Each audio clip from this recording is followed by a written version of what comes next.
रामायण में कई घटनाएं हैं जो श्रीराम और उनके परिवार के जीवन में अत्यधिक महत्व रखती हैं। इनमें से एक महत्वपूर्ण घटना माता सीता द्वारा राजा दशरथ का पिंडा दान करने की है। ये घटना एक गहरी धार्मिक, सांस्कृतिक और पारिवारिक संदर्भ में जड़ी हुई है और इसे बहुत ध्यान से समझने की आवश्यकता है। माता सीता का पिंडा दान करने की घटना उस समय घटित हुई जब श्रीराम के वनवास का समय आया और राजा दशरथ का निधन हुआ। इस घटना को समझने के लिए हमें रामायण की गहरी व्याख्या, उसके धर्म, संस्कृति और पौराणिक दृष्टिकोणों को जानना आवश्यक है। दोस्तों, अगर आप चैनल में नए हो तो चैनल को सब्सक्राइब करें और बेल आइकॉन को प्रेस करें। राजा दशरथ का निधन। रामायण के अनुसार राजा दशरथ का निधन तब हुआ जब श्रीराम को वनवास के लिए भेजा गया। जब ये घटना घटित हुई तब राजा दशरथ बहुत दुखी थे। वे अपने पुत्र राम के बिना जीवन की कल्पना भी नहीं कर सकते थे। दशरथ को अपने वचन के कारण राम को 14 वर्षों के लिए वनवास भेजने का निर्णय लेना पड़ा। जैसे ही श्रीराम को वनवास के लिए भेज दिया गया, राजा दशरथ के हृदय में अत्यधिक दुख और शोक उत्पन्न हुआ। ये शोक उनके जीवन का अंतिम समय था और उन्होंने अपने प्राण त्याग दिए। राजा दशरथ के निधन के बाद उनका अंतिम संस्कार और पिंडदान की प्रक्रिया शुरू हुई। पिंडदान भारतीय संस्कृति का एक महत्वपूर्ण हिस्सा है। यह मृतक की आत्मा की शांति के लिए किया जाता है। यह एक प्रकार की श्रद्धांजलि होती है जो परिजनों द्वारा दी जाती है ताकि मृतक की आत्मा को शांति मिले। पिंडदान का महत्व। पिंडदान भारतीय धार्मिक परंपराओं का महत्वपूर्ण हिस्सा है। हिंदू धर्म में यह माना जाता है कि जब कोई व्यक्ति निधन हो जाता है तो उसकी आत्मा को शांति प्राप्त करने के लिए उसके परिजनों को पिंडदान करना आवश्यक होता है। यह एक प्रकार की तर्पण क्रिया है जो ये सुनिश्चित करती है कि मृतक की आत्मा को अंतिम शांति मिल सके और उसकी यात्रा को मोक्ष की प्राप्ति हो। पिंडदान को विशेष रूप से पुत्र द्वारा किया जाता है क्योंकि यह धार्मिक दृष्टिकोण से माना जाता है कि पुत्र ही अपने पिता या पूर्वजों की आत्मा को शांति और मोक्ष की प्राप्ति करा सकता है। हालांकि ये कार्य किसी भी पवित्र व्यक्ति द्वारा किया जा सकता है, लेकिन परंपरा में इसे पुत्र का कर्तव्य माना जाता है।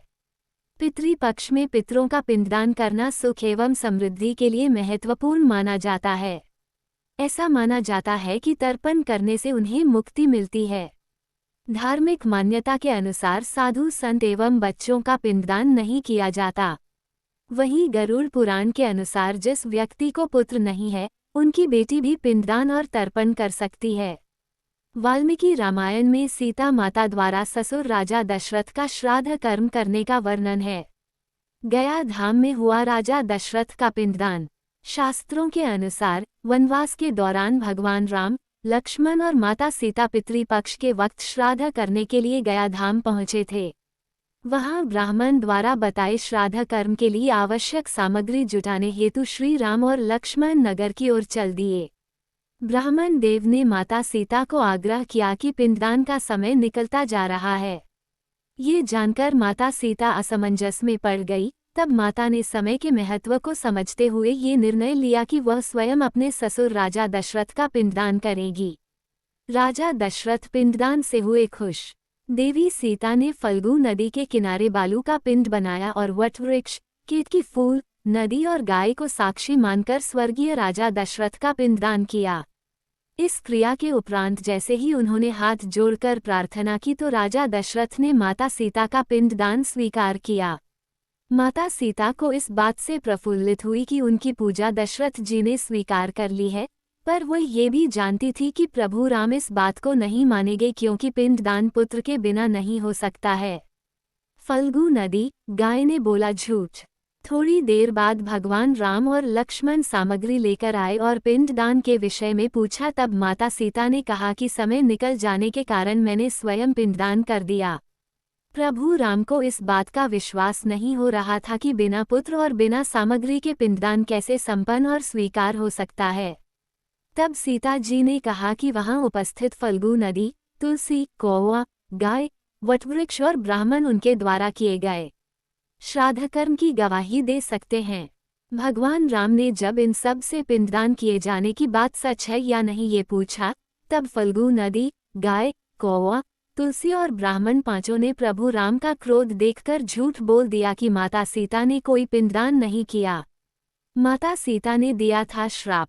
सिर्फ वटवृक्ष ने सत्य कहा कि माता सीता ने सबको साक्षी रखकर विधि पूर्वक राजा दशरथ का पिंडदान किया। पांचों साक्षी द्वारा झूठ बोलने पर माता सीता ने क्रोधित होकर उन्हें आजीवन श्राप दिया। सीता माता द्वारा दिए गए इन श्रापों का प्रभाव आज भी इन पांचों में देखा जा सकता है।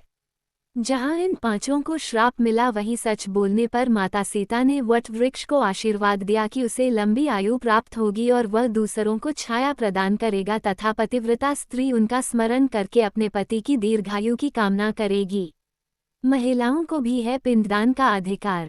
माता सीता की बुद्धिमत्ता और पिताश्री को खाली हाथ न लौटने देने की प्रशंसा करते हुए भगवान श्रीराम ने आशीर्वाद दिया कि हे देवी सीता, जिस प्रकार आज आपने पिताश्री का पिंडदान किया है, आने वाले समय में कोई भी महिला पुरुषों की अनुपस्थिति में पिंडदान कर सकती है।